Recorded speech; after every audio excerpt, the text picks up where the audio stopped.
Hi, I'm Jason, broker owner of Starr Realty, and today I'm going to answer a question on should I do maintenance to my property before selling it? The first thing I'll say is it really depends on your timing. If it's something you've just got to bail out of, then no, you just sell it as is. A lot of agents will come in and say, paint the cabinets, replace the carpets, and that's fine and good, but no matter what color you paint the cabinets or what color carpet you put down, a buyer's probably going to say, oh, I would have done something different. In my opinion, in my 24 years of experience, sell it the way it is. It saves you from spending any money, hoping to get a return on the money. Now, if you do those things, will you make more money?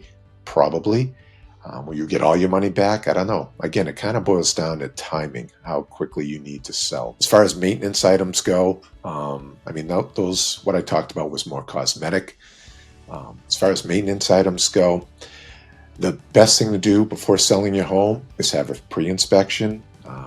We at Starr Realty most of the time pay for that in advance as a value-added service for using us. But by pre-inspecting your home, now you'll know what a licensed inspector has found, and you can decide then to repair or go out get estimates or even not do anything and just sell it as is. Just make sure you disclose it. I mean, it's a great document to hand over to a potential buyer. That way, when they make an offer, they can make it based on knowing, what's needed and what's may not be needed. So that's kind of my 2 cents worth.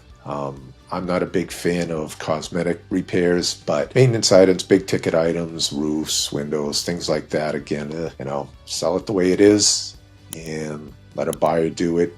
The market will tell you what it's worth. I hope this helps. Thank you for listening. As always, time is our most valuable asset. I always appreciate you spending some of yours with me. Be well.